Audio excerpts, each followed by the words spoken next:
은혜가 많이 되셨나 보죠? 감사한 일입니다. 괴로움과 죄가 있는 곳, 나 비록 여기 살아도 빛나고 높은 저곳을 날마다 바라봅시다. 스크린 좀 띄워주십시오.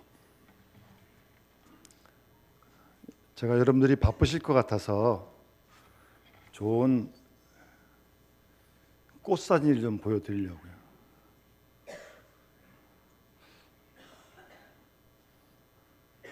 잘 안 켜집니까? 그냥 좀 감상만 하시죠. 이제 몇 커트가 나올 겁니다. 이제 좀 한번 바라보시고, 바쁘셔서 꽃을 잘 못 보실 것 같아가지고 제가 산책하다가 좀 찍어가지고 왔습니다.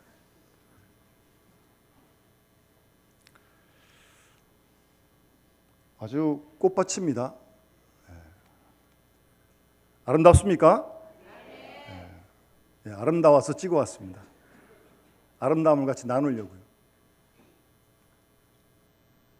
여기도 보면 이게 오래된 잎은 좀 짙은 녹색인데 새로 난 그 싹들은 연녹색의 그런 것도 볼 수 있고요.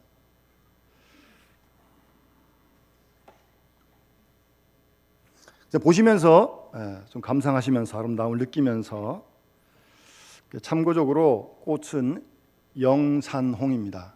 아시겠지만 철쭉하고는 조금 비슷하지만 좀 다릅니다.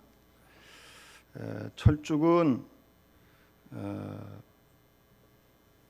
전체가 좀 독성이 있거든요. 그러니까 조심하셔야 되고요. 근데 이 비밀인데 알려드립니다. 뿌리를 잘 말려서 달인 물로 머리를 감으면 탈모에 좋다고 합니다. 철쭉이에요, 철쭉.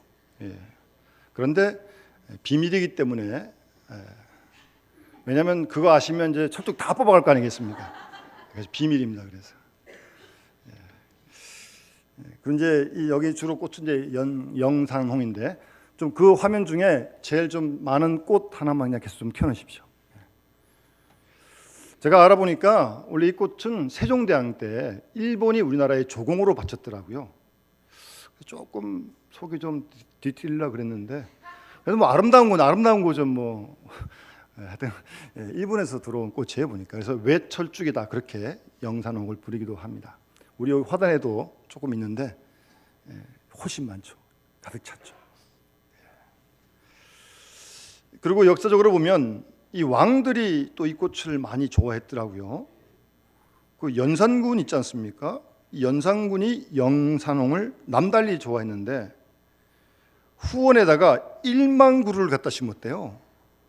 참 피곤한 사람입니다. 1만 그루를 갖다 심었대요. 그리고 그뿐이 아니라 전국에다가 영산홍 재배 숫자를 파악하라고 시켰어요. 파악해서 뭐 하려고요? 어쨌든 사람을 피곤하게 하는 사람입니다, 이 왕이. 하여튼 그럴 만큼 어쨌든 이 연산군이 이 영산홍을 굉장히 하여튼 좋아했다고 합니다. 하여튼 제가 이게 화면이 좀 아무래도 크게 나오니까 선명하지가 않네요. 하여튼 여기 우리 교회 하단에도 몇 송이 있고, 저 자이 아파트 둘레에도 많이 심겨져 있고요. 이건 제가 조금 멀리 가서 찍은 건데, 하여튼 좀 한번, 이 꽃 좀 오래 갑니다. 한 6월까지 가거든요. 한번 보시면서 중요한 건 아름다움을 좀 느끼자는 겁니다. 좀 다들 바쁘신데, 좀 삭막하신데 아름다움. 우리 미야부 꽃도 아름답습니다. 이거 굉장히 아름답습니다. 또 꽃이 좀 다르지 않습니까? 제가 그래서 이 꽃을 보면서 아름다움이란 단어에 꽂히면서 오늘 본문 말씀을 계속 좀 묵상을 했습니다. 이 말씀이 딴 데 또 기록된 데가 있는데 혹시 아시는 분이 계신지 모르겠어요. 잘 모르시네요. 우리 교회에서 나눠드린 4월달 달력을 보면 이 전도서 3장 11절 말씀이 기록되어 있는데 숫자만 보시는 모양이죠. 위에 성분은 잘 안 보시고, 그 달력에 보면 3장 11절 말씀이 우리 교회 달력 4월달 달력에 기록되어 있고, 뭐 밑에 조금 더 기록된 내용이 있는데 이 본문이 기록되어 있습니다. 하나님이 모든 걸 지으셨는데 때를 따라 아름답게 하셨다. 여러분, 이 전도서를 기록한 사람은 여러분 잘 아시다시피 솔로몬 왕입니다. 그 당시 왕은 삼권 분립 같은 거 없습니다. 정권을 다 가진 사람 아닙니까? 왕이고 법이죠. 그래서 그 전도서 1장의 10절에 보면 무엇이든지 내 눈이 원하는 거 금하지 않았고 내 마음이 즐거워하는 거 막지 않았다. 무슨 말입니까? 하고 싶은 대로 다 했다는 겁니다. 왕이니까요. 그런데 그랬던 왕이 전도서 1장서부터 전도서에 가장 많은 나오는 단어가 뭐예요? 헛되고 헛되며 헛되고 헛되니 모든 것이 헛되다. 다 해봤습니다. 눈이 원하는 거 금하지 않았고 마음이 즐거워하는 거 막지 않았어요. 하고 싶은 대로 잘했는지 못했는지 막 다 했다는 겁니다. 그렇게 해보고 났는데 헛되고 헛되며 헛되고 헛되니 모든 것이 헛되고 해 아래 행하는 모든 일을 내가 보았는데 모두가 다 헛되어서 바람을 잡으려는 것 같다. 솔로몬은 1장에서 그렇게 말을 하고 있습니다. 그러면서 이제 신뢰를 6장에 하나 드는데 이런 얘기를 합니다. 해 아래 불행한 일을 내가 보았는데 마음을 참 무겁게 하는 것이다. 그러면서 어떤 사람은 그 영혼이 바라는 모든 소원에 부족함이 없어서 재물과 부요와 존귀를 하나님께 다 받았는데 하나님께서 그것을 누리도록 허락하지 않으셨어요. 부귀, 재물, 존귀 다 받았는데 그걸 못 누렸어요. 그러니 그것도 헛되어 악한 병이로구나.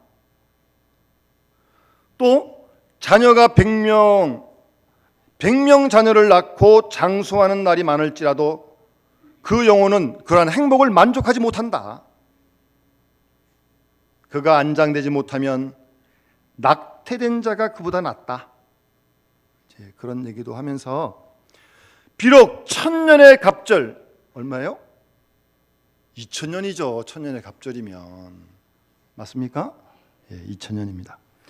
2000년을 산다 할지라도 행복을 보지 못하면 마침내 다 한 곳으로 돌아가는 것뿐이다. 그러면서 이제 이 땅의 인생의 허무함을 아주 강하게 말씀합니다. 그래서 이 전도서를 잘못 읽다 보면 그래 맞아. 그러다 보면 막 허무감이 막 몰려옵니다. 막. 물론 그러다 이제 아주 극적인 반전이 일어나는데요. 하여튼 그렇게 인생의 허무를 깊이 경험했던 솔로몬이 오늘은 이제 분위기가 완전히 반전이 됐어요. 3장에 보시면 하나님이 모든 걸 지으셨는데 때를 따라 아름답게 하셨다. 그렇게 아주 밝게 솔로몬이 말을 하고 있습니다. 때를 따라 아름답게 하셨다. 저는 이 꽃을 보면서 계속 그 말씀을 묵상하게 됐는데 어느 날 갑자기 그런 생각이 들어요. 하나님이 모든 우주 만물을 만드셨는데 때를 따라 꽃만 아름답게 한 게 아니죠. 우리 인생도 하나님이 지으셨는데 그렇게 표현은 되어 있지 않지만 하나님이 우리도 한 사람 한 사람도 아름답게 만들어 가실 줄 믿습니다. 그렇지 않겠습니까? 우리도 하나님의 피조물인데 꽃만 아름답게 하시는 게 아니라 우리도 사람도. 그러면서 제가 이제 저를 돌아보면서 제가 아름다운 사람인가 속으로 물어보니까 대답이 좀 시원치가 않은 것 같아요. 아름다운 사람. 좀 말을 바꾸면 그런 사람 아니겠습니까? 얼굴이 이쁜 사람 그런 것만 얘기하는 게 아니고요. 신앙적으로 영적인 매력이 있는 사람, 그런 사람이 아름다운 사람 아닐까요? 내가 정말 그런 사람인가? 아니, 내가 그렇게 안 뜨려도 하나님 나를 그렇게 만들어 가실 거란 말씀이에요. 왜? 우리 사랑하시니까. 만드신 꽃도 아름답게 하시는데 만드신 만물의 영장인 인간을 하나님께서 아름답게 안 하시겠습니까? 아름답게 100번 만반하십니다. 우리는 다른 데 관심을 두고 나에 대해서 모를지라도 하나님은 우리를 아름답게 자꾸 만들어 가실 거예요. 두고 보십시오. 우리를 그만큼 사랑하시니까요. 아름다운 사람이 되어야죠. 아름다운 사람, 신앙적인 매력이 있는 사람, 만나면 또 만나고 싶고, 뭐 떡 주는 것도 없는데 가서 같이 있고 싶고, 그렇게 좀 아름다운 사람 말입니다. 한번 스스로를 돌아보시고 한번 진단해 보시기 바랍니다.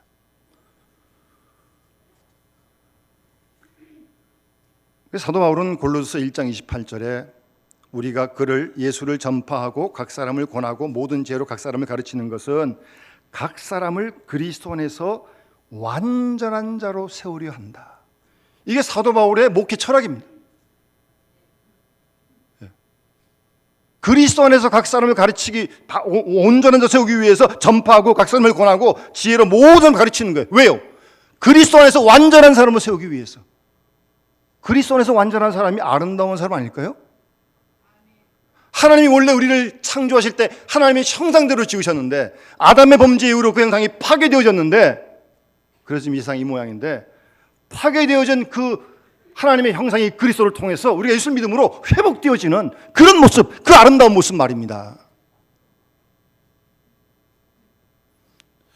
저도 이 말씀을 제 목회 아주 방향으로 그렇게 믿고, 저는 우리 모든 교인들을 다른 데 물론 관심도 있고 기도하지만 제일 중요한 건 여러분들을 그리스도 안에서 완전한 사람으로, 아름다운 사람으로 하나님이 세워가시는데 그 일에 제가 좀 기도하고 좀 도와드리고 싶고, 또 그 일이 하나님께서 저에게 맡기죠. 그렇게 믿습니다.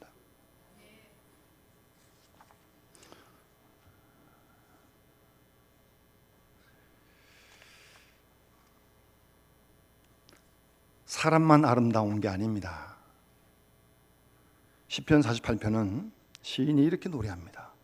그 당시 예루살렘 성전을 노래하면서 그 터가 높고 아름다워. 하나님의 성전이 아름답다는 겁니다. 아름다운 사람들이 모인 하나님의 성전, 아름다운 교회가 되어야죠. 그런 교회를 하나님 원하신 거 아니겠습니까? 물론 이건 외형을 얘기하는 게 아니에요. 교회는 큰 교회, 작은 교회, 뭐 지하교회, 1층교회, 2층교회 다 있습니다. 외형을 얘기하는 게 아니에요. 외형은 다 다르겠지만 그 안에 성도들의 모임이 아름다운 그런 교회 말입니다. 여기서의 만남과 교제와 봉사가 정말 아름다운, 어디 가서 세상에서 맛볼 수 없는 그런 은혜가 있는 그런 만남, 그런 교제가 있는 교회 말입니다.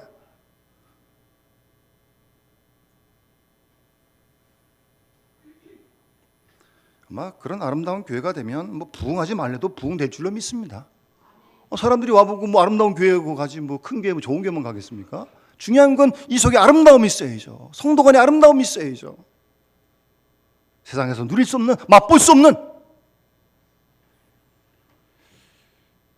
영적인 매력이 있는 그런 교회가 되었으면 하는 마음을 많이 갖고 기도했습니다. 그런데 이런 좀 오래된 찬양이지만 왜 이런 찬양이 있잖아요. 아름다운 사람들이 모여서 주의 은혜 나누며 예수님을 따라 사랑해야지, 우리 서로 사랑해, 뭐 그런 좀 오래된 복음성 집사님들 아시죠? 안현정 집사님 아시죠? 언제 한번 기회가 되면 했으면 좋겠습니다. 아름다운 사람들이 모여서 주의 은혜 나누는 겁니다. 예수님을 따라 서로 사랑하고 우리 서로 사랑하는 겁니다. 그런 교회가 아름다운 교회죠. 하나님이 가르쳐준 한 가지, 내 이웃을 내 몸과 같이, 미움, 다툼, 시기, 질투 다 버리고 모두를 사랑하고. 생각만 해도 좋지 않습니까? 그런 교회로 하나님이 만들어 가십니다. 두고 보십시오. 때를 따라 아름답게 하십니다. 이 다음에 예수님 만나면 우리 뭐라 말할까? 주님 앞에 나중에 섰을 때 우리가 좀 주님께 드릴 말씀이 있어야죠. 그때 부끄러움 없어야지. 우리 서로 사랑해. 그런 아름다운 공동체, 교회. 하나님께서 때를 따라 아름답게 하십니다. 만물만, 꽃만 그런 게 아니에요.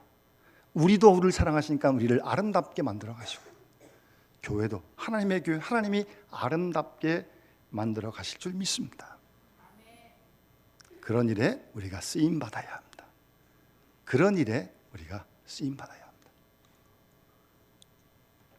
그러면서 솔로몬이 하는 얘기가 뭐냐면, 이어지는 말씀 보시면 사람들에게 하나님께서 영원을 사모하는 마음을 주셨다, 그렇게 말씀하고 있습니다. 영원한 것을 사모하는 마음을 하나님이 사람들에게 주셨다는 겁니다. 그러니까 이 말씀을 한번 다시 생각해 보세요. 그런 영원을 사모하는 마음을 줬다고 하는 것은, 그 영원을 사모하는 마음을 그냥 우리가 그냥 쉽게 얘기해서 어떤 영원한 생명을 그럽시다, 그런 마음을 줬다. 그 얘기는 우리에게 이 땅에 하나님께로부터 지음받은 모든 피조물, 나무, 꽃, 사람 다 끝이 있고 한계가 있다는 사실을 말씀하시는 거 아니에요? 신학적 용어로는 이제 그런 걸 종말이라 그러는 겁니다. 개인의 종말이 있고 역사의 종말이 있습니다. 우린 그걸 믿습니다. 우리 개인적으로도 마지막 때가 분명 있을 거 아니겠습니까? 언제인지 모르지만 분명 한 번의 생을 떠나는 그때가 있지 않겠습니까? 어떤 나무는 보니까요, 저희가 300년, 400년 된 나무도 있고, 오늘 뉴스를 보니까 5,000년 된 나무도 있더라고요. 5,000년 아니야, 6,000년 돼서도 때가 되면 그 나무 죽습니다. 300년, 400년 나무도 때가 되면 그 나무 죽습니다. 꽃도 이렇게 폈다가 시들어요. 사람도 이 땅에 태어났다가 한 번은 세상을 떠난다는 말씀입니다. 끝이 있어요. 한계가 있습니다. 천년 만년 사는 게 아닙니다. 그게 피조물이고 그게 인생입니다. 살기도 바쁜데 언제 끝을 생각하고 살겠냐 그러시겠지만, 잊고 살아도 있는 건 있는 겁니다. 끝은 종말은 분명히 있습니다.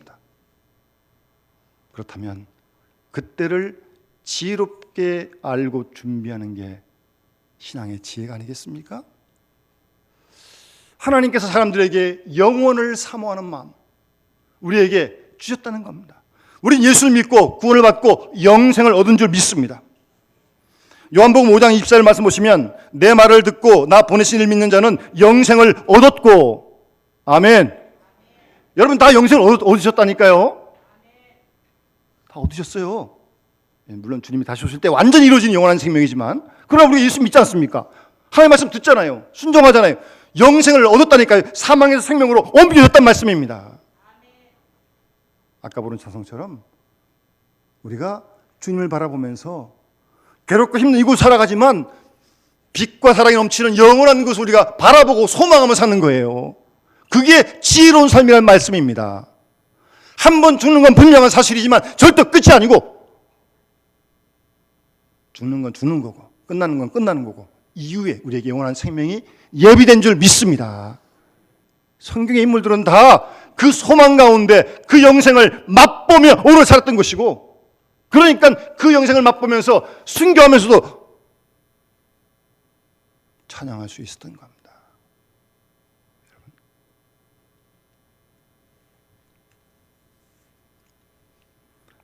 그리스도의 부활을 믿는 사람들은 우리 모두들도 주님 다시 오실 그때 호련히 우리가 변화할 줄로 믿습니다. 그런 믿음을 가지고 하나님 나라의 소망 가운데 이 땅의 마지막 순간을 두려워하지 않고 가질 수 있는 그런 믿음의 사람이 지혜로운 삶이란 말씀입니다. 그래서 고린도서 15장 사도 바울은 부활장에서 우리 주 예수 그리스도로 말미암아 우리에게 승리를 주신 하나님께 감사하노니 그러므로 사랑하는 형제들아 진실하며 흔들리지 말고 항상 주의 일에 더욱 힘쓰는 자들이 되라고 그렇게 권면하고 있는 것입니다. 빌립보 3장 말씀에도 우리의 시민권은 하늘에 있다, 하늘에 있다 분명하게 말씀하십니다. 비록 우리도 이 땅에 태어났다가 언제인지 모르지만 한 번은 떠나겠지만, 그러나 그것으로 다 끝난 것이 아니고 우리에게 예비된 영원한 하나님 나라가 있음을 믿고 바라고 소망하며 사는 것입니다. 그래서 찬송가에 보면 영생을 맛보며 사는 거예요. 지금 완전히 다 이루어지지 않았어요? 주님 오실 때 그게 완전히 이루어질 텐데 그 영생을 지금 여기서 맛보며 사는 거예요.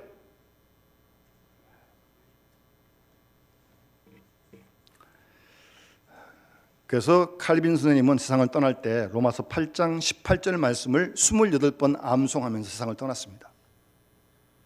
생각하건대 현재의 고난은 장차 우리에게 나타날 하나님 나라의 영광과, 전에 성경에는 좋기란 말이 들어가 있는데 지금은 빠져 있는데, 좋기 비교할 수 없다. 지금 우리가 이 땅에서 만나는 고난, 뭐 죽음도 때문에 고난이죠. 그거 장차 우리에게 나타날 하나님 나라의 영광과 비교가 안 된다는 말씀입니다. 그 말씀을 또박또박 28번 암송하면서 하나님 품에 안겼습니다. 참 복된 분이시죠?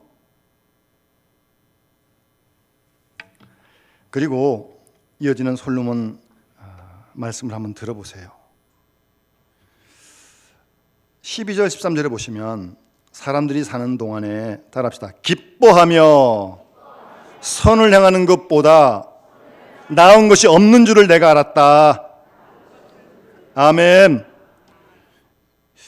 좀 헛되다 떠들 많이 노래했지만 사실은 이제 완전히 반전을 경험하면서 기뻐하며, 사람이 사는 동안에 기뻐하며 선을 행하는 것보다 더 나은 게 없다는 말은 무슨 말입니까? 최고라는 거예요. 최고. 기뻐하며 선을 행하는 것이 최고의 삶이라는 겁니다. 여러분, 어차피 남은 인생 사는데 얼굴 찌푸리지 맙시다. 뭐 찌푸려도 반평생이고 기뻐해도 뭐 반평생인데 이왕이면 기쁘게 사시죠. 왜 그러세요? 예? 기뻐하며 선을 행하는 것, 그것이 최고란 말씀입니다. 왕보다 훨씬 낫다는 말씀입니다. 기뻐하라는 겁니다. 그러면 또 그러죠, 저한테. 목사님, 내 속도 모르고. 잘 모릅니다. 그럼 뭐 그런 뭐 속 아픈 사람, 뭐 없는 사람 어디 있어요? 다 부분적으로 다 똑같이 조금씩 다 있어요, 다. 그럼 다 아무도 기뻐하지 말게, 그럼요? 아까 우리 찬송가도 기뻐하며 경배하세요 그랬는데, 그럼에도 불구하고 기뻐하는 거죠. 뭐 없어서 기뻐하는 게 아니에요. 그 가운데서 기뻐하는 거죠. 사도 바울이 복음을 전하다가 감옥 속에 들어갔어요. 감옥 속에 들어가서 좋을 게 뭐가 있습니까? 그러나 빌립보서 4장 보면, 3장 보면 주 안에서 기뻐하라 말씀하잖아요. 감옥 속에서 감옥 밖에 있는 사람들 안에서 기뻐하라고요. 그런 기쁨을 말씀하시는 거예요. 우리가 그런 기쁨을 누려야죠. 오늘도 내일도 그런 기쁨 가운데 살아가야죠. 뭐 무슨 일인지 모르겠지만, 어떤 형편인지 모르겠지만 그 가운데서도 주님이 주시는 이런 기쁨을 우리가 누려야죠.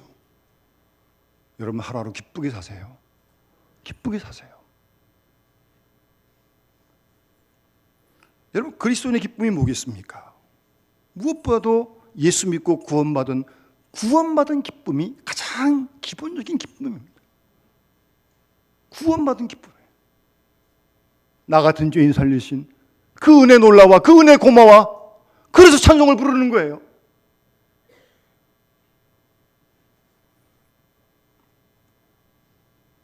절대적인 기쁨입니다. 절대적인 기쁨이에요.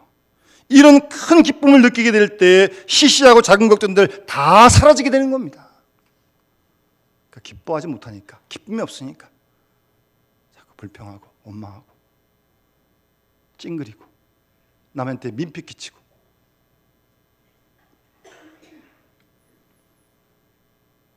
모든 문제 해결 기쁨입니다. 기쁠 때 건강하고요, 기쁠 때 창조의 힘이 있고, 기쁠 때 능력이 있고, 기쁠 때 화평이 있고, 기쁠 때 생의 가치가 있습니다. 기쁨이 떠나면 우리 생에 아무런 의미 없습니다.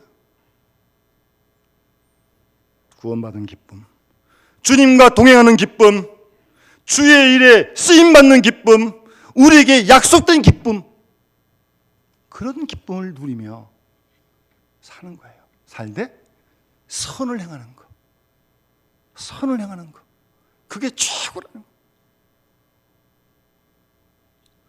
제가 전에 뜬기였던 권사님이 80이 넘으셨어요. 지금 저 올림픽 경기장 짓기 전입니다. 상암동에 축구장 짓기 전인데, 거기서 을지로 육가까지 국립의료원 있잖아요. 거기까지 일주일에 3번 가십니다. 3번. 80 넘으셨는 어르신이. 그 의료원 가서, 그 당시는 지금은 병원이 많이 달라졌겠지만 다 이 수작업을 했거든요. 뭐 알코올 선포지 뜯는 것도 손으로 뜯고, 꺼드 접는 것도 다 손으로 접었어요. 그 당시. 그 권사님이 그거 봉사하시러 거기까지 가시는 거예요. 돈 안 받습니다. 차비 내고 버스 타고 가시는 거예요. 그 권사 안 나가서 관계없어요. 그러나 본인에게 그렇게 가서 조그만 거지만 그런 일 하시는 게, 봉사하는 게 기쁜 거예요. 좋으신 거예요. 그래서 일주일에 3번 꼬박꼬박 하시는 거예요. 여러분, 남은 생에 기뻐하시면서요, 선을 행하며 삽시다. 선을 행하기도 짧은 인생인데 그 반대가 되면 참 곤란하지 않겠습니까? 선한 일 행할 참 많습니다. 많아요. 큰 눈을 뜨고 보면요, 많습니다. 할 일이 없이 게 아니에요. 얼마든지 찾으면 있어요. 기뻐하며 선을 행하는 것이 최고다. 그리고 이 왕이 솔로몬이 한 얘기 보세요. 사람마다 먹고 마시는 것과 수고함으로 낙을 누리는 것, 수고함으로 기쁨을 누리는 것, 이게 하나님의 선물인 줄 내가 깨달았다. 그 왕이 별로 뭐 땀 안 흘렸을 것 같은데 왕이니까 뭐 다 해줬을 거 아니에요, 옆에서요. 어떻게 이걸 알았는지 좀 깨달았어요, 진리를. 수고함으로 낙을 누리는 것, 수고함으로 기쁨을 누리는 것이 하나님의 선물인 줄 내가 깨달았다. 우리 사회가 왜 이렇게 힘들고 어렵습니까? 뭐 여러 가지 이유 중에 저는 이 땀 안 흘리고 뭘 대가를 얻겠다는 사람들이 참 많습니다. 이 불안당 등 그런 사람들 때문에 사회가 불안해지는 거 아닙니까? 정당한 땀을 흘리고 대가를 얻으면 누가 모르겠습니까? 땀을 한 방울도 안 흘리고 무슨 대가를 얻겠다고 엉뚱하게 뭐 요행을 바라고. 수고함으로 기쁨을 누리는 겁니다. 그게 주님 말씀하신 진리입니다. 그게 하나님의 선물이라고요. 땀 흘려야 합니다. 수고해야 합니다. 그래서 선을 행하되 낙심하지 말라고 말씀하고요. 잠언 13장 11절에 보시면 망령 때에 얻은 재물은 줄어가고 손으로 모은 것은 늘어간다는 말씀이 13장 11절에 있는데 그 위에 단을 다른 성경이 이렇게 번역했어요. 노력 없이 얻은 재물은 달아난다. 아주 뭐 확실하게 그냥 성경 말씀에 써 있어요. 성경 하나님 말씀이 노력 없이 얻은 물질, 재물 다 달아난다는 거예요. 땀 흘려 수고하며 일하는 그런 기쁨 말합니다. 예? 몸은 피곤하지만 그런 마음의 기쁨이 하나님의 선물로 주신다는 말씀입니다. 그런 다음에 솔로몬은 11절 하반절에 보시면 하나님이 하시는 일의 시종을 사람으로 측량할 수 없게 했다. 또 마지막 14절에도 보시면 하나님이 행하신 것 모든 것 영원히 있는데 그 위에 덜할 수도 없고 더할 수도 없고 덜할 수도 뺄 수도 없다. 우리 장로님도 기도하셨습니다만 지난주에는 일본에도 그렇고 남미 에콰도르 참 지진 참 무서워요. 그 영상을 뉴스에 보셨겠습니다만 뭐 갑자기 막 도로가 꺼지질 않나 막 산사태가 막 확 덮치지 않나 뭐 손을 쓸 틈이 없어요. 근데 누가 지진 날 줄 알았겠습니까? 알면 다 뭐 어떻게 도망가든지 피해야죠. 모릅니다. 우리가 여기 예배드리고 있지만 예배 마치고 5분 후에 10분에 1 우리가 압니까? 물론 하나님 믿고 살지만 몰라요, 무슨 일이 날지.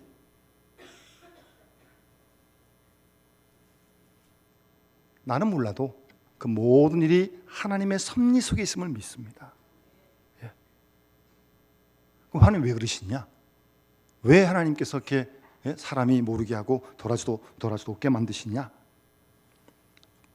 이어진 14절 마지막 끝에 보시면 이같이 행하심은 사람들이 그의 앞에서 하나님 앞에서 하나님을 경외하게 하려 하십니다 라고 말씀하고 있습니다. 만약 사람이 앞으로 되어를 일을 알고 뭐 이렇게 다 알아 그러면 세상이 다 좋아질 것 같아요? 세상 사람들이 참 악해서요. 모르기 때문에 덜할 수도 더할 수도 없고 모르기 때문에 시종을 사람으로 측량할 수 없으니까 그러니까 하나님을 경외하기 위함이라는 거예요. 하나님을 두려워하고 하나님을 사랑하고 하나님을 높이고 하나님을 의지할 수밖에 없도록 그렇게 하나님께서 하신다는 사실을 솔로몬이 우리에게 전해주고 있습니다. 그래서 이 전도서도 뭐 헛됨을 얘기했다가 이런 밝은 면을 얘기했다가 전도서 끝에 가면요 결론 삼아 솔로몬이 이렇게 얘기를 합니다. 이대 교국을 다 들었으니 하나님을 경외하고 그 명령을 지킬지어다. 이것이 사람의 본분이다라고 그렇게 전도서를 마치고 있습니다. 하나님을 경외하는 겁니다. 하나님을 두려워하고 높이고 하나님을 사랑하는 겁니다. 그러니까 명령 하나님 말씀을 순종하는 거죠. 하나님 말씀 순종하는 거죠. 그것이 우리의 본분이다. 그렇게 말씀하십니다. 우리 오늘 주신 말씀을 기억하면서 우리의 남은 인생 정말 하나님 기뻐하시는 아름다운 모습을 회복하면서 아름다움을 누리면서 기쁨으로 선을 향하며 살아갈 수 있는, 그리고 하나님을 경외하는 우리 믿음의 삶을 살 수 있도록 도와달라는 마음을 가지시고 우리 찬송과 같이 우리 436장 우리 한번 힘차게 같이 찬송 부르면서 봉헌하도록 하겠습니다.